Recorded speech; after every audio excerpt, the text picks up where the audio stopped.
hidup kami. Jika Tuhan mengaruniakan kami pikiran, sungguh kami tidak dapat menyelami. Terbatas sifatnya, betapa baiknya Engkau Tuhan dalam hidup kami.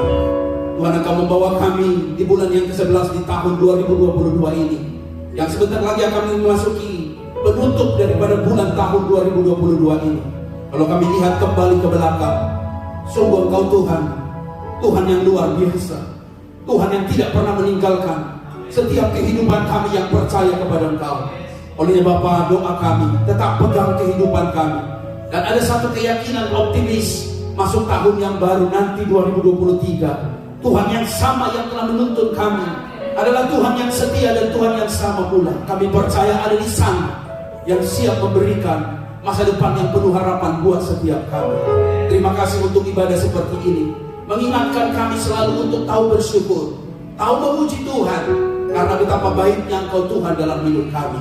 Kesempatan yang indah ini pula kami akan mendengarkan sebagian firman-Mu. Kami sungguh menyadari nasi untuk kebutuhan jasmani kami, tapi ada firman untuk kebutuhan rohani kami. Karena manusia katanya tidak hidup oleh roti nasi saja, tapi manusia hidup oleh karena kebenaran firman Allah.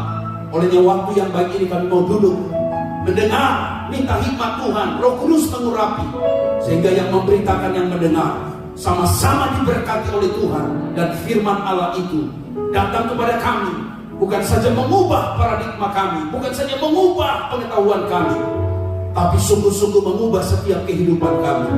Hidup yang kami hidupi menjadi hidup yang bermakna bagi memuliakan dan mengagungkan Engkau. Berfirmanlah Bapa, sebab kami anak-anak-Mu telah siap mendengarkan Bapa bersabda. Dalam nama Tuhan Yesus kami sudah berdoa bersyukur. Umat Tuhan yang percaya bersama katakan amin. Beri tepuk tangan yang baik buat Tuhan kita yang luar biasa. Silakan duduk Bapak Ibu Saudara sekalian yang dikasihi dan diberkati Tuhan. Terima kasih untuk tim Praise and Worship yang telah mengambil bagian dalam pujian penyembahan pada hari yang indah ini. Salam sejahtera buat setiap kita. Shalom. Saya sangat senang dapat kembali berjumpa dengan Bapak Ibu melalui pemberitaan firman Tuhan ini. Selalu saya percaya tidak ada yang kebetulan di dalam Tuhan. Katakan amin. Kita beri tepuk tangan sekali lagi buat Tuhan kita yang hebat, luar biasa. Baik, mari kita lihat langsung slide kita. Apa ada di sana yang bisa kita pelajari yang menjadi firman Tuhan buat kita di minggu yang indah ini. Yang ada Alkitab, mari lihat bersama Matius 3 ayat 1 sampai ayat yang ke-7. Sambil Alkitab kita buka, lalu kemudian tim multimedia menyiapkan slide untuk kita bisa lihat bersama. Matius 3 ayat 1 sampai ayat yang ke-7.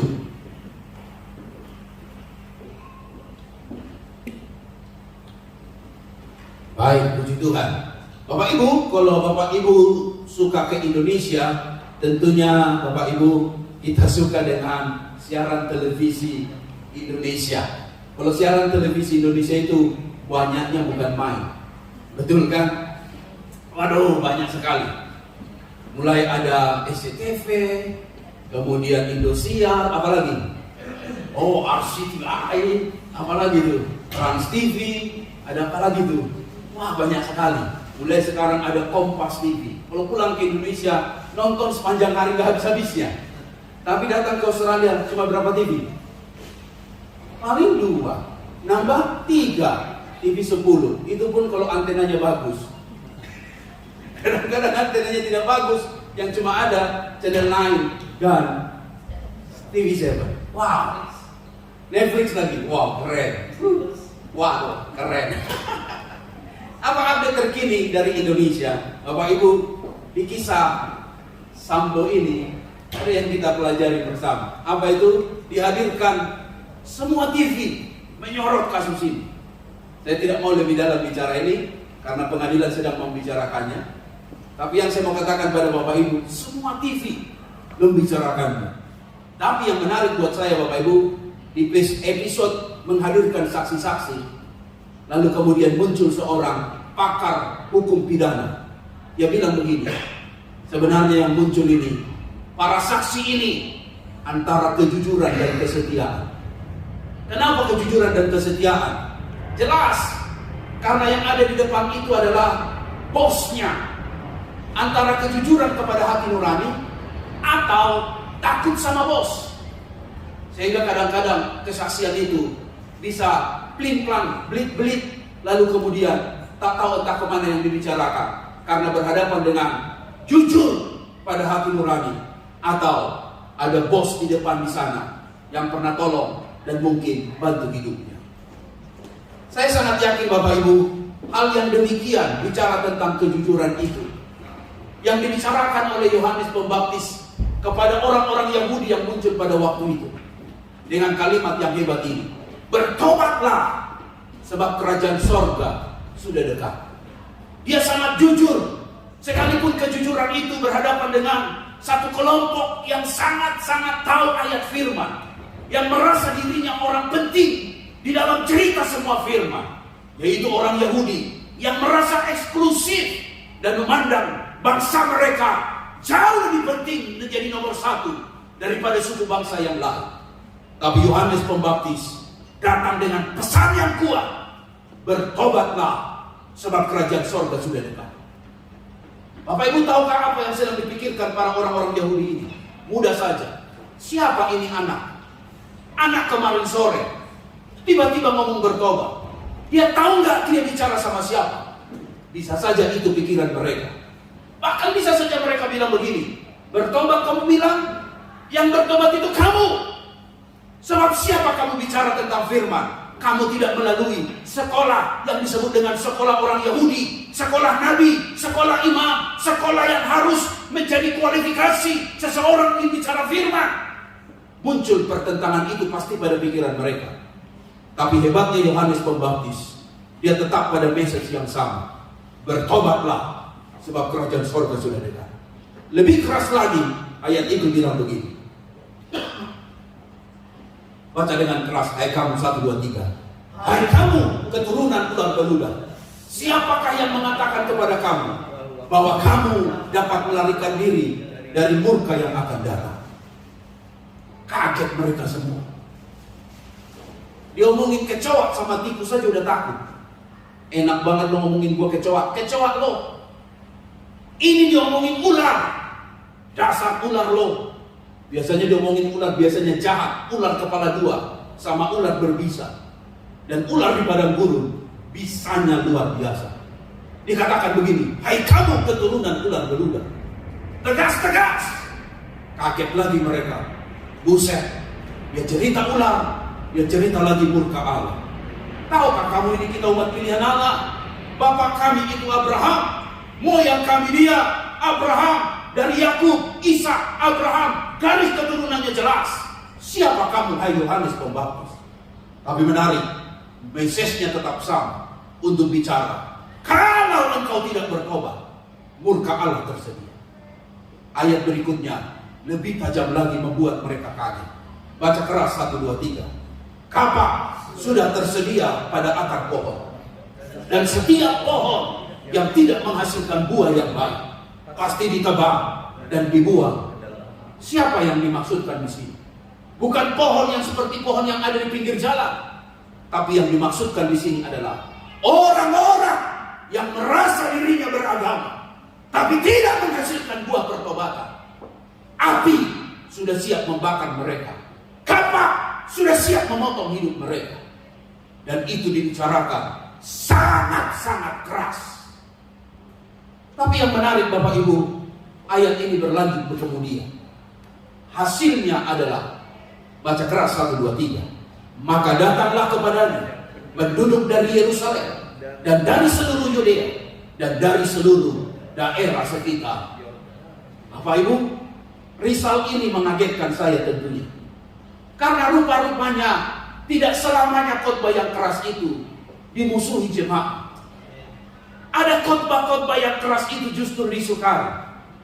Tidak selamanya khotbah yang cerita berkat, cerita kesembuhan, cerita masalahmu beres, cerita tentang penyakitmu disembuhkan, cerita hidupmu pasti akan mendapatkan berkat. Bukan saja itu, lalu kemudian orang bilang, oh ini baru firman Tuhan. Tidak. Hasilnya mengagetkan Bapak Ibu. Khotbah yang keras ini justru orang banyak datang. Karena benar apa kata Alkitab dalam kitab Ibrani, hanya orang dewasa yang bisa makan makanan keras. Tapi susu itu untuk anak kecil. Berarti dengan baik Bapak Ibu, khotbah minggu seperti ini. Jangan cuma mau makan susu, jangan cuma mau minum susu, jangan cuma minta makanan lembek atau makanan yang lembut. Kalau engkau sudah dewasa dalam Tuhan, kau harus bilang begini, saya ingin firman Tuhan yang keras. Haleluya. Amin. Kalau khotbah menegur dosamu, kau harus bilang begini, terima kasih Pak Pendeta, karena khotbahmu aku tinggalkan Cina. Haleluya.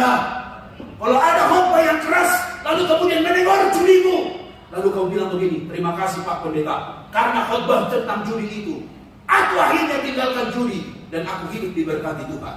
Saya tahu khotbah yang keras itu tidak selalu ditinggalkan orang. Ayat ini cerita justru banyak orang yang mau mengikuti Yohanes Pembaptis. Hari yang indah ini saya mau katakan, jadilah jemaat yang dewasa. Haleluya. Mari beri tepuk tangan dulu yang lain. Karena jemaat yang dewasa itu nggak gampang sakit hati. Ada jemaat ini kadang-kadang, waduh, baru diomongin dikit aja, nyinggung gua ya. Kadang jadi terlalu sensitif. Baru dibicarakan sesuatu, ini khotbah kayaknya nembak gua nih. Baru gua cerita kemarin masalah gua udah dikhotbahin di mimbar. Dengar baik Bapak Ibu, sekali lagi saya katakan, khotbah yang keras itu kita butuh. Tanda kita tidak lagi anak-anak kecil. Kita orang-orang yang sudah dewasa, dan orang yang dewasa butuh makanan yang keras. Saya tidak berubah dalam firman ini. Apa yang firman kata itu saya katakan. Jikapun itu harus melukai engkau, tapi ingat pedang itu kadang bermata dua tajam. Firman itu bukan saja melukai si pendengar, juga si pemberita. Untuk sama-sama kita bilang begini, Tuhan, jika cemeti, jika pukulan, jika hardikan, ataupun mungkin engkau sedang menegur aku, tegurlah. Kalau dengan menegur itu, hidupku jauh lebih baik. Karena itulah sikap orang dewasa menyambut firman. Hasil yang berikutnya mengagetkan saya lagi Bapak Ibu. Di ayat ini bilang begini, baca bersama 1, 2, 3. Lalu sambil mengaku dosanya, mereka dibaptis oleh siapa? Yohanes di sungai. Tadi sudah banyak orang datang karena khotbah yang keras. Yang kedua, karena khotbah yang keras, komitmen mereka sama Tuhan diwujudkan dalam baptisan. Tahu Bapak Ibu, untuk ke gereja itu nggak susah. Untuk bawa Alkitab itu nggak susah. Untuk jadi orang Kristen yang setor muka ke gereja nggak susah. Tapi untuk mau dibaptis itu masalah serius. Karena bicara baptisan minimal ada 4. Yang pertama, bicara baptisan artinya bicara pengakuan. Mau nggak ngaku dosa? Mau nggak menelanjangi diri? Mau nggak membongkar aibmu? Gak semua orang suka. Tapi ingat, tidak ada pembaptisan tanpa pertobatan. Orang mau dibaptis, dia harus bertobat. Katakan amin. Baptisan gak main-main. Bukan cuma karena kau mau nikah lalu dibaptis. I know kau butuh baptisan sertifikat. Tapi dengar, baptisan tanpa pertobatan gak bikin apa-apa dalam hidup. Itu cuma air tok, apalagi air swimming pool. Dan habis mandi pun dibaptis, malah berenang. Gak bikin apa-apa. Pembaptisan harus disertai pertobatan, pengakuan dosa. Dan bukan saja itu, penyesalan. Sudahkah kau menyesali tentang dosamu? Atau malah kau bangga? Gua ini dulu preman. Preman artinya premakan. Gua ini mah dulu, wah, begal. Toko mana yang gua jarah? Bicara dosa gak boleh bangga. Bicara dosa kita harus menyesal. Katakan menyesal. Katakan menyesal. Katakan menyesal. Justru engkau berkata, aku menyesal, aku main judi. Aku menyesal, aku sudah perkosa orang. Aku menyesal, sudah cabuli orang. Harus ada penyesalan. Itu baru disebut dengan engkau masuk siap dalam komitmen hidup baru di dalam Tuhan. Yang ketiga, bicara pembaptisan pemutusan. Gak mau main dukun lagi, gak pergi orang pintar lagi, gak pergi lagi kepada paranormal. Tuhan, only Him, Dia saja. Karena Yesus bagi engkau bukan salah satu, satu-satunya. Dan akhirnya baru menerima hidup yang baru. Yesus menjadi Tuhan. Dan hidup kita keluar dari air. Menjadi manusia yang baru. Keluar dari air. Hidup lama sudah dikuburkan. Hidup baru muncul kembali. Itulah yang disebut born again. Gak mudah. Makanya banyak orang datang ke gereja mau diberkati, mau didoakan. Mau diberkati, mau didoakan, ya. Mau dibaptis, gak mau. Mau dibaptis, tunggu dulu. Mau dibaptis, tunggu nanya mak dulu. Karena dibaptis itu gak mudah. Tapi dengan hasilnya luar biasa. Yohanes Pembaptis itu berkhotbah. Yohanes Pembaptis itu menegur. Yohanes Pembaptis itu menyampaikan firman. Banyak orang datang menemuinya. Rela mau dibaptis. Keren, luar biasa. Bahwa firman itu tidak pernah pulang dengan sia-sia. Beri tepuk tangan dulu yang baik buat Tuhan kita yang luar biasa. 3 poin penting saya mau share buat Bapak Ibu.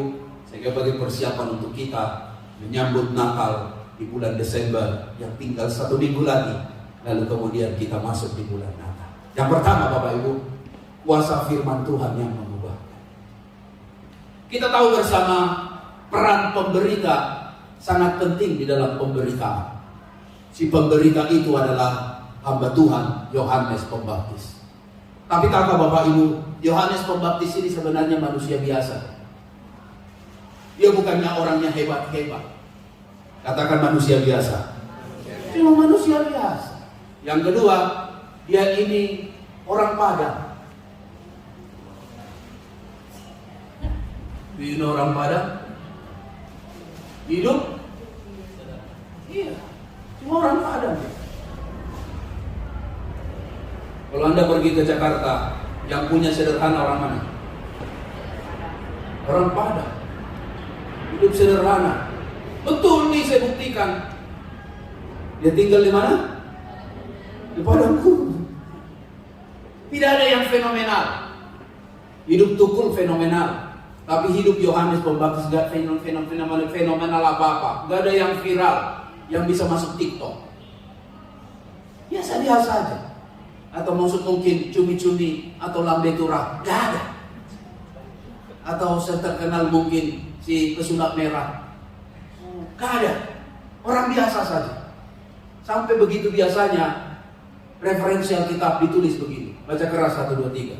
Yohanes memakai jubah Elvi dan ikat pinggang Hermes, dan makanannya adalah steak di hari Cane.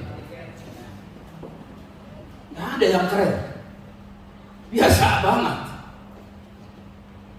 bahkan jauh dari sederhana. Tapi mengapa banyak orang ikut dia? Mengapa banyak orang mau dibaptis oleh dia? Mengapa sampai oleh anugerah Tuhan dia membaptis Yesus? Jawabnya sederhana. Karena kuasa firman. Firman itu tetap akan hebat sekalipun si pemberitanya penuh dengan kelemahan dan kekurangan. Malah ada istilah kita di dalam dunia mimbar, Tuhan akan bela firman-Nya.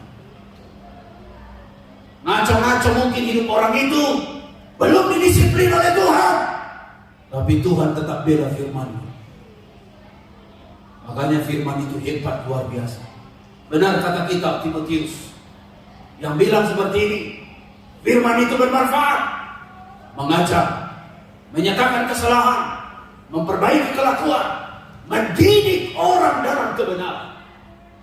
Itulah firman. Keren, hebat, firman itu luar biasa.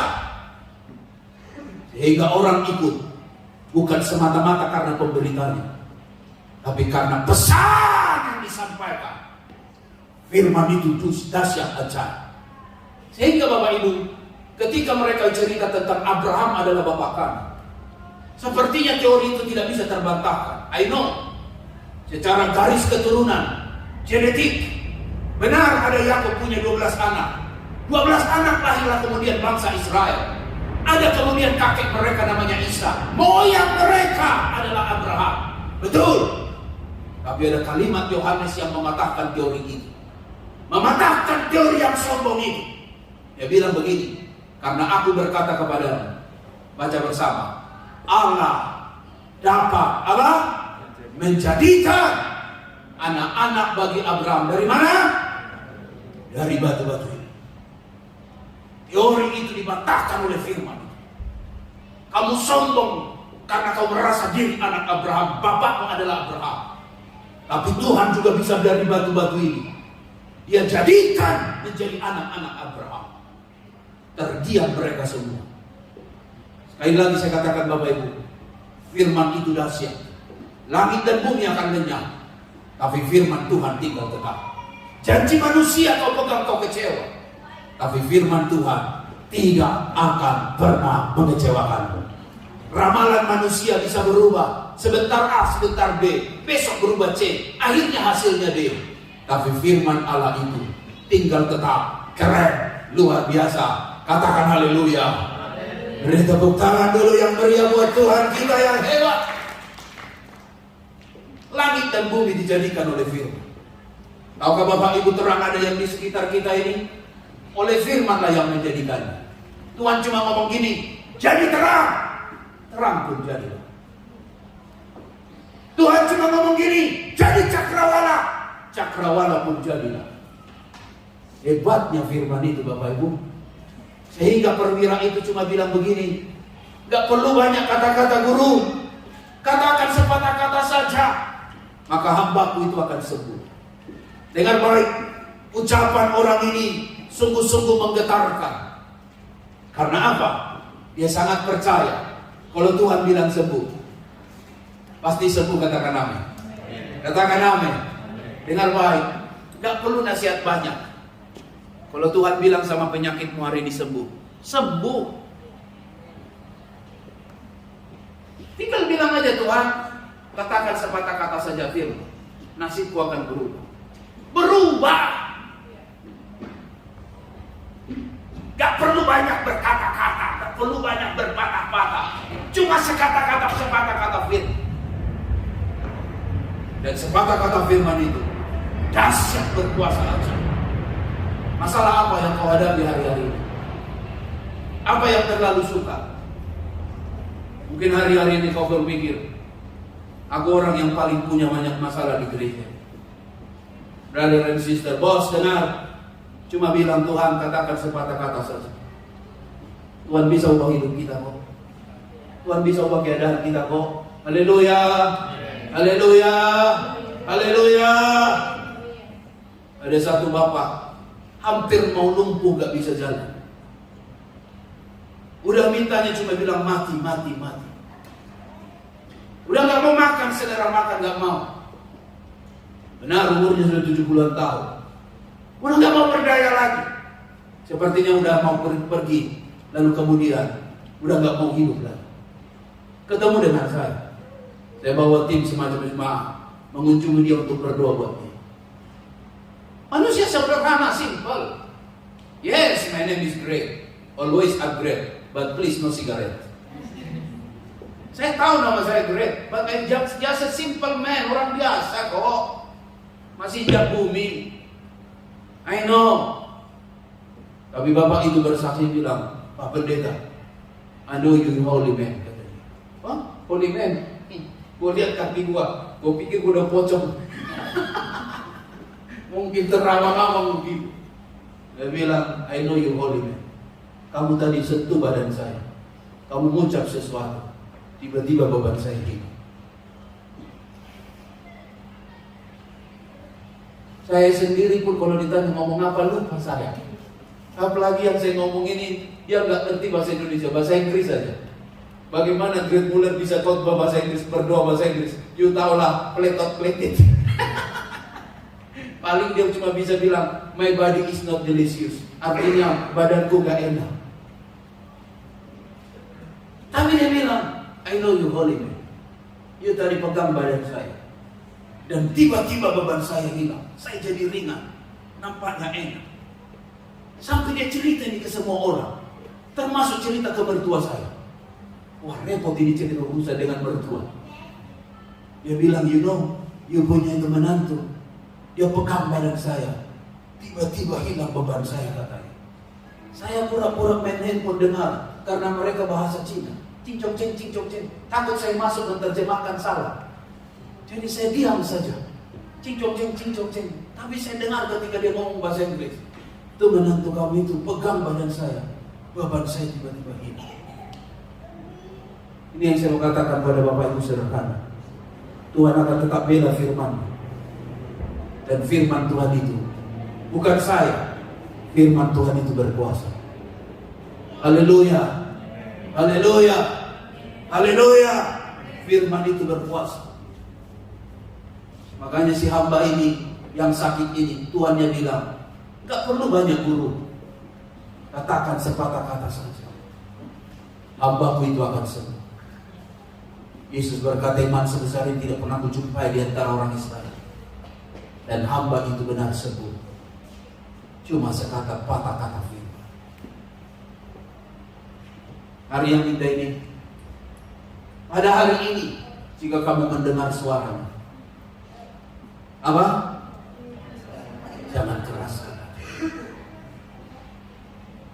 Saya tahu Bapak Ibu datang ke sini bukan karena undangan sebuah WhatsApp, tapi ada undangan Tuhan yang kau sahut dan kau sambut, sehingga kau langkahmu ringan untuk datang hari ini.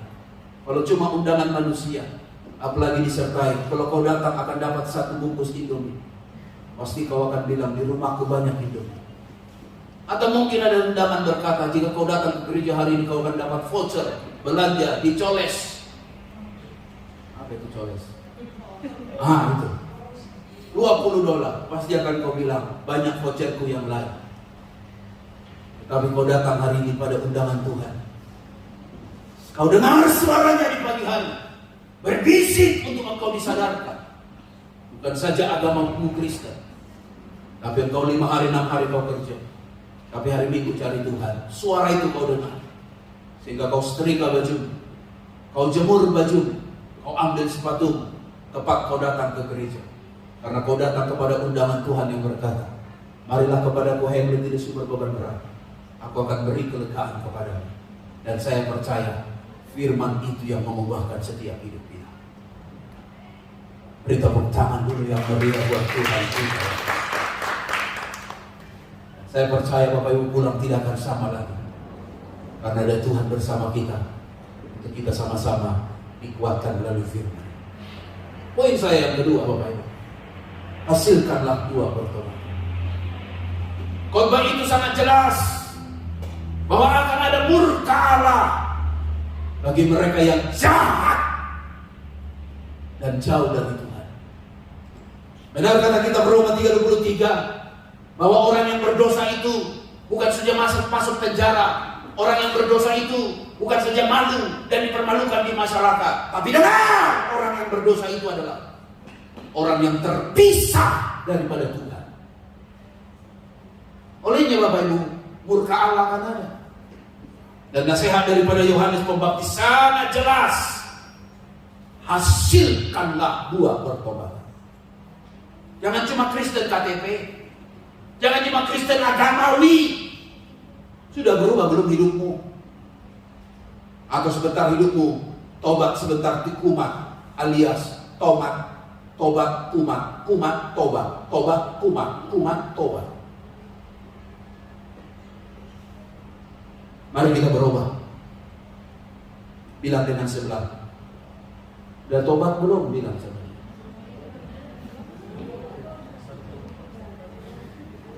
Yang bilang dengan Anda udah tobat belum, bilang sama dia, lo gimana? Bilang sama dia. Nyuruh orang aja. Nyuruh nama orang mah gampang. Lo gimana? Lo suruh orang tobat, lo sendiri kumat. Sebentar tobat, sebentar kumat. Hasilkan buah pertobatan. Kekristenan bukan cuma agamawi. Apa yang kita rayakan Natal cuma seremonial, tapi hati yang baru tidak ada. Kau sebut Happy New Year, tapi hidup yang lama. Old life. Seharusnya New Year, New Life. Hari masuki Natal, bawa hati yang baru. Jangan cuma Natal, cuma rame-ramenya doang, senyum kiri kanan, foto. Tahun demi tahun gak bertobat. Yang pelit tetap pelit, yang kikir tetap kikir, yang medit. Mau kasih persembahan, pilih paling kecil. Akhirnya $1. Terlalu gede. Masih cari yang 50 sen. Kebangetan kau. Kalau nyanyi mulutnya miring-miring, Tuhan kaulah segalanya. Pret. Tapi kalau mau memberi, hitung-hitungan. Dikotbahin perpuluhan, dia cari dalil membatalkan perpuluhan. Gimana supaya pendeta itu dipatahkan dalil perpuluhannya? Seharusnya kau nurut. Tuhan baru minta 10%. Government aja minta pajak 30% kau turun. Masa Tuhan semua 10% kau gak bisa ikut? Bilang sama sebelah, mikir, bilang teman. Gak perlu aku hadirkan di sini Cak Lontong untuk mengajari kita mikir. Pajak aja kau bayar 30%. Masa untuk Tuhan 10% berat buat engkau? Itu bicara karakter, bukan bicara uang. Keras gak khotbah ini? Keras gak khotbah ini? Kurang keras. Ya, harusnya 90% untuk Tuhan, 10% buat kita. Yang mau kawin berani amin ya. Salah sendiri nikah di Papua. Jauh banget. Tapi yang namanya jatuh cinta kan kata Titik Puspa. Jatuh cinta berjuta rasa. Ya kan namanya jatuh cinta. Cinta gak bisa dibahasakan dengan uang. Kita aja yang mikir sekarang. Tiket Papua bro. Papua bro. Mikir ya, kenapa gak nikah di Australia? Kan gampang kan? Apakah kurang cantik orang-orang yang di Australia? Sengaja kakaknya ini menggoda dia, supaya akhirnya dia betul-betul bilang, "Oh, I need, I owe." Lalu kemudian, kaulah tulang rusukku, bukan tulang busukku. Diuji dia, di challenge dia. Gak apa-apa bro, semua memang harus dihadapi. Katanya mau bikin di Papua, bikin di Toraja, bikin di Sydney ya. Itu masih plan A atau plan B itu? Sebelum harga naik.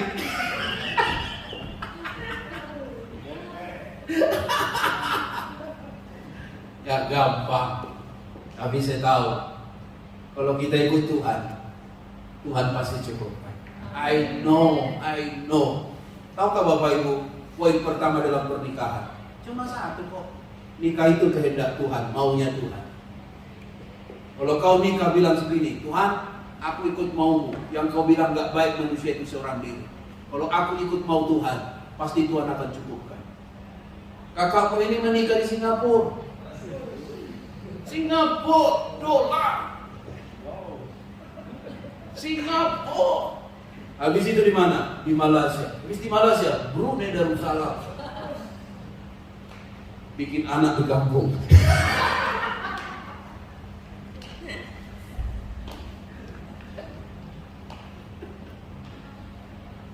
Tapi kalau kita ikut Tuhan, Tuhan gak permalukan. Berharap, berdoa. Kalau perlu bro, doa puasa. Suruh pasanganmu doa puasa. Jangan bilang begini, aku yang doa, kau yang puasa. Enggak gitu. Sama-sama doa puasa. Saya yakin Tuhan pasti buka jalan. Sekali lagi, belajar untuk memberi. Karena pemberian kita itu Tuhan suka. Untuk kita mau bilang begini, Tuhan aku sudah berubah.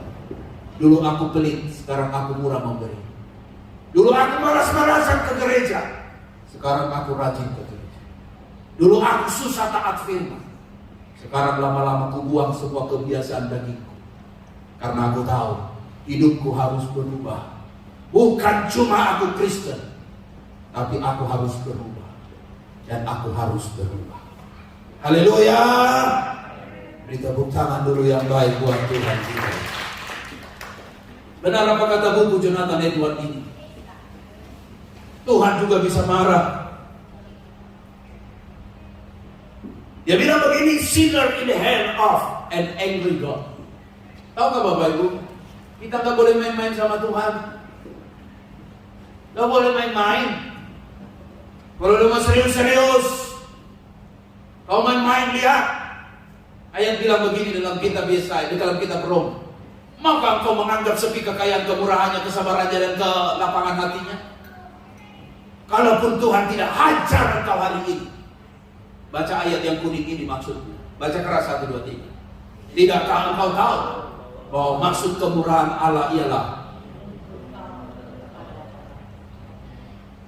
kalau mungkin engkau belum didisiplin Tuhan hari ini, khotbah ini biar kiranya menjadi makanan rohani yang harus kau dengar.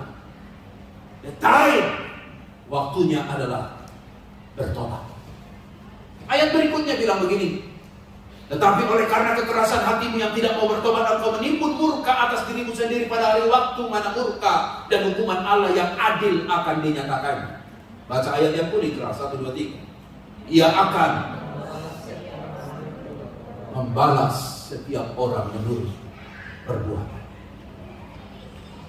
Gak pernah lepas, karena ada murkanya Tuhan. Masih ingat cerita anak-anak Imam Skewa? Tragis. Ada orang yang kerasukan setan. Beberapa tukang jampi di sana. Tiba-tiba 7 anak Imam Skewa ini berkata, aku menyumpahi engkau demi nama Yesus yang diberitakan oleh Paulus. Gak salah. Itu tugas orang untuk mengusir setan. Tapi apa kata setan itu? Dia bilang begini, Yesus aku kenal, Paulus aku ketahui, tapi kamu siapakah? Katanya. Sedih.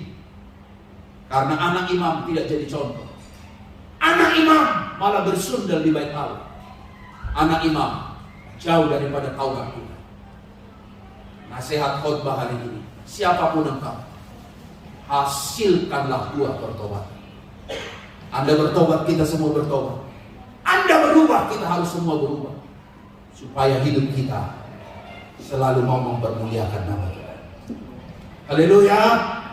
Beri tepuk tangan dulu yang baik buat Tuhan kita yang hebat. Terakhir, nyatakanlah Yesus terbesar dalam hidup. Tahukah Bapak Ibu, secara fakta Yohanes Pembaptis ini lebih senior dari Yesus. Duluan Yohanes lahir dari Yesus. Yang kedua, Yohanes Pembaptis ini sudah banyak murid, tapi Yesus belum memulai pelayanan. You know that? Kita tahu bersama reputasinya bagaimana, sepak terjangnya bagaimana, karirnya bagaimana. Tapi yang menarik adalah bukan saja dua itu. Yohanes membaptis Yesus. Yesus tidak membaptis Yohanes. Keren bukan? Siapa Yohanes ini? Tapi yang membuat saya kagum adalah di semua reputasi, semua karunia dan berkat yang ada, tidak membuatnya sombong, lupa diri.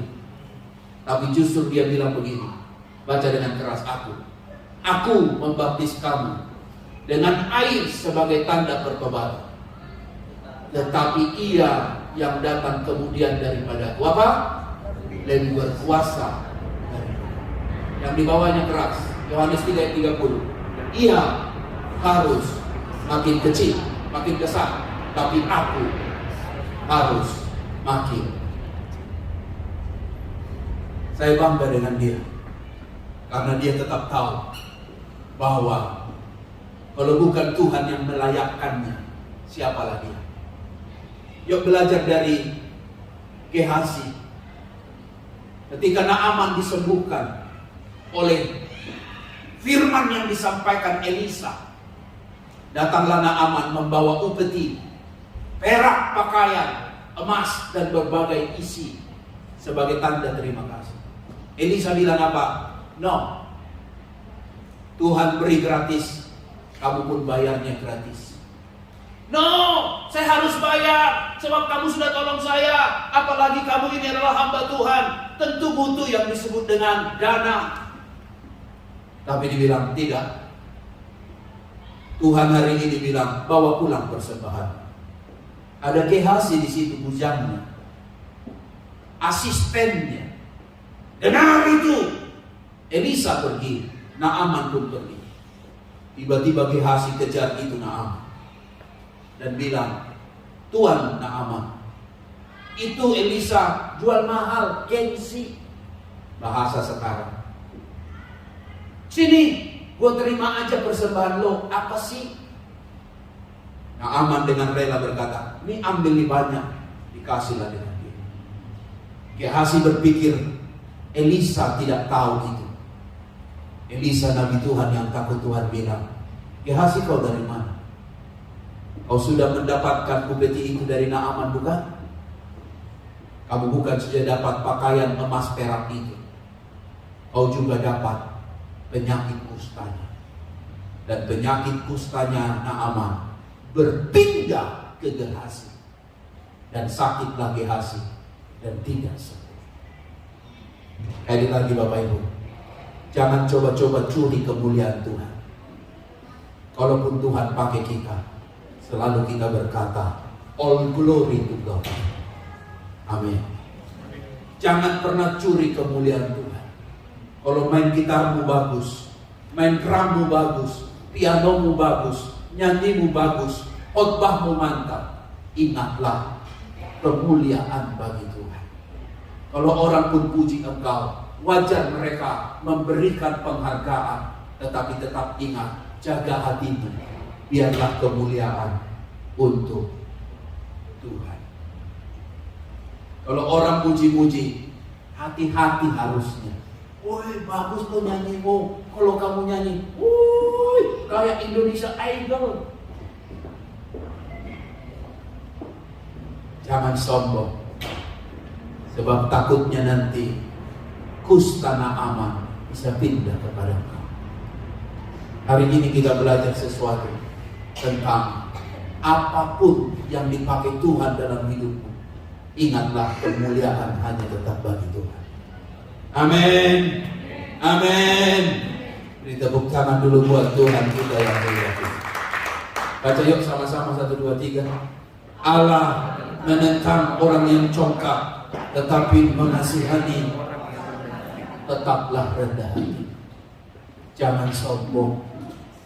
Semua cuma titipan Tuhan. Haleluya. Jangan sombong. Siaran TV Indonesia, saya awali dan saya tutup dengan siaran TV Indonesia. Baru-baru ini keren dengan acara G20. Hebat ya Indonesia ya. Di tengah pandemi masih bisa bikin konferensi besar, menghadirkan orang-orang hebat, 20 pemimpin dunia, yang hadir 17, 1 kemudian Menteri Luar Negeri, dan kemudian 3 pemimpin mereka tidak dapat hadir. Keren. Beberapa fotonya, Jokowi berfoto dengan Joe Biden, dan foto Jokowi dengan siapa nih? Wow, ada OC di sana. OC. Wah, bukan saja itu, momen ini menjadi hebat karena rupanya Indonesia itu khususnya di bawah Jokowi bisa ketemu siapa nih? Presiden Amerika mau ketemu dengan Perdana Menteri atau pemimpin Cina itu bukan gampang. Terlalu banyak story di belakang itu. Tapi bagaimana Indonesia sudah berperan di dalam perdamaian. Bisa foto, salaman. Keren kan? Siapa namanya Perdana Menteri Cina ini? Xi Jinping.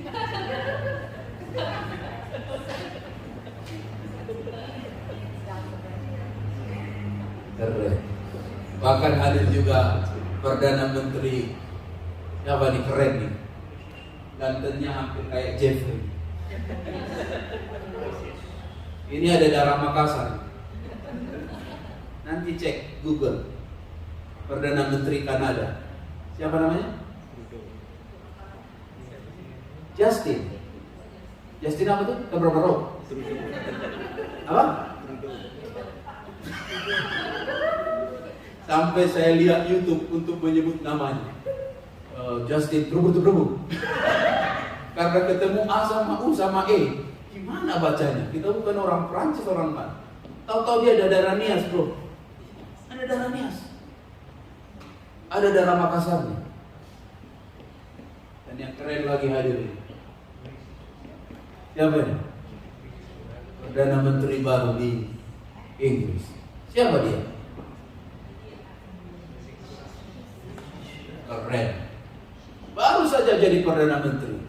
Pasar keuangan negara langsung membaik. Siapa dia? Umurnya baru 42 tahun. Orang India. Kakeknya Kenya dan Tanzania. Bukan darah biru. Bukan dari kelompok istana. Orang India. Tapi bisa jadi Perdana Menteri di Inggris. You know London? You know London? Ini Perdana Menteri. Rambut hitam. Bukan seorang politician. Latar belakang banking. Cuma tukang bank. Apa itu? Kasir ya? Kasir doang. S2 Oxford dan Stanford. Hebat, keren. Umur 42. Sama kerennya dengan Jokowi. Cuma pengusaha kayu, lahir Surakarta, wali kota Solo. Naik DKI 1, tapi 2 periode jadi presiden. Keren. Terus saya mau bilang begini, kalau engkau rendah hati, Tuhan akan tinggi. Tapi kalau engkau sombong, Tuhan akan rendah. Dan kalau orang sudah direndahkan, tidak ada satupun tangan manusia yang bisa meninggikan dia. Kalau Tuhan sudah rendahkan, seperti Herodes yang ditampar malaikat, Nebukadnezar harus makan rumput. Tapi orang yang rendah hati akan dipakai Tuhan, akan diangkat tinggi. Bilang dengan sebelah, jangan sombong dia. Yang bilang dengan Anda jangan sombong, bilang dengan dia, kau juga baru gajimu sekian udah sombong kau. Cerita lagi kau sombong. Terakhir, Alkitab mencatat Yesus Tuhanmu dan Tuhanku. Dia datang bukan untuk dilayani, tapi dia datang untuk apa? Bukan yang duduk di meja yang besar. Kalau kau ingin besar, terbesar, hendaklah jadi pelayan. Kalau kau hendak yang mau terkemuka, hendaklah jadi hamba. Bukan yang ngambangkan kaki, yang terbesar, pakai dasi, kipas-kipas, serve me. No. Di kerajaan Tuhan yang terbesar adalah justru yang mengambil melayani satu dengan lain. Teman-temanku hamba Tuhan di sini, tetaplah melayani Tuhan. Bukan untuk sebuah upah dan pangkat. Tetap setia. Tengah pandemi ini, online kah, offline kah, apapun itu, tetap kita untuk kerjakan pelayanan kita bagi Tuhan. Karena Tuhan pun datang bukan untuk dilayani, tapi untuk melayani. Kalaupun sedang ada beban, orang tidak menghargai apa yang kau buat, itu harus kita hadapi. Dan jelas, tidak itu menghentikan kita melayani Tuhan. Amin. Amin. Jangan sombong, tetap rendah hati. Tetap rendah hati. Semua cuma titipan. Dan kalau semua titipan, semua kita bukan jadi gudang berkat, tapi saluran berkat semua. Kita beri tepuk tangan yang baik buat Tuhan. Mari kita berdoa. Terima kasih Bapa untuk firman-Mu. Hamba-Mu telah berhenti menyampaikannya, tapi Roh Kudus Engkau tidak pernah berhenti menggemakan firman. Jamalah, berbicaralah. Ku tahu Tuhan, Firman itu hebat aja, luar biasa. Bagimu hormat sembah kami, berkati jemaat dalam nama Tuhan Yesus Kristus. Kami berdoa, bersyukur, ampunkan dosa pelanggaran kami, sucikan hati kami. Jika Kau menegur kami, Tuhan, kami berdoa, jangan sampai hati kami keras, membatu. Tapi biar kami lemah lembut, dibentuk Tuhan untuk jadi bejana yang siap Kau pakai. Semangati kami dengan pelayanan, supaya pelayanan kami tetap membawa harum kemuliaan bagi nama. Berkati jemaat-Mu di tempat ini, berkati jemaat sore, berkati jemaat House of Grace, berkati jemaat Benua, berkati jemaat yang Tuhan percayakan kami gembalakan. Kami tahu ada kami di sini bukan untuk dilayani, tapi kami untuk melayani. In the name of Jesus we pray. Bersama kita katakan, amin.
Syukur untuk ibadah hari ini. Semua berdoa. Apa yang sedang kau rindukan, apa yang sedang kau harapkan Tuhan kerjakan, apa yang harus kau terima kasih kepada Tuhan. Angkat suaramu, angkat tanganmu. Tuhan, kami minta perlindungan-Mu, campur tangan-Mu sepanjang minggu ini. Apa keputusan yang diambil, biarlah keputusan itu berpihak kepada kemuliaan nama Tuhan, kepada kemuliaan nama Tuhan, kepada kemuliaan nama Tuhan. Kuatkan kaki yang lemah, kuatkan semangat yang mulai patah. Untuk kami tahu sumber yang pudar nyalanya tidak Kau biarkan padam, bahkan bulu yang terkulai tidak Kau biarkan patah. Setiap umat-Mu akan bangkit dan bangkit dan bangkit, karena kami tahu ada Tuhan yang menantikan kesetiaan anak-anak-Mu. Angkat tanganmu, terus berdoa untuk apa yang sedang kau rindukan. Belajar kami mengandalkan Tuhan, sebab saat kami angkat tangan, Tuhan turun tangan. Saat kami minta Tuhan campur tangan, maka kami percaya akan ada banyak terobosan-terobosan yang baru Tuhan kerjakan dalam hidup kami. Berkati persiapan Natal yang ada, bukan Natal seremonial, tapi Natal yang mengubahkan. Bukan Natal yang biasa-biasa, tradisional, tapi Natal yang sungguh memberi inspirasi, sehingga melalui perayaan Natal sungguh banyak jiwa yang dimenangkan. Hidup kami, hidup yang berubah dan berubah untuk terus serupa segambar dengan Engkau. Bagimu hormat sembah kami. Terima kasih Tuhan. Mari angkat tanganmu. Terima kasih Tuhan, terima kasih. Bawalah pulang segala berkat yang datang dari Allah Bapa, kasih daripada Tuhan Yesus, pengurapan penyertaan Allah Roh Kudus, menyertai keluar masuk hidupmu. Mulai hari ini, firman hari ini datang padamu yang berkata, berikanlah pendengaranmu akan firman, jangan keraskan hatimu. Dan aku percaya firman ini menjadi kekuatan bagi engkau sepanjang minggu ini. Terima berkat Tuhan dalam nama Allah Bapa, Putra, Roh Kudus, dalam nama Tuhan Yesus. Yang diberkati Tuhan bersama katakan amin. Salam kiri kanan, ucapkan happy Sunday dan may God bless you. Selamat hari Minggu, Tuhan memberkati. Bilang dengan dia, tetap semangat, bilang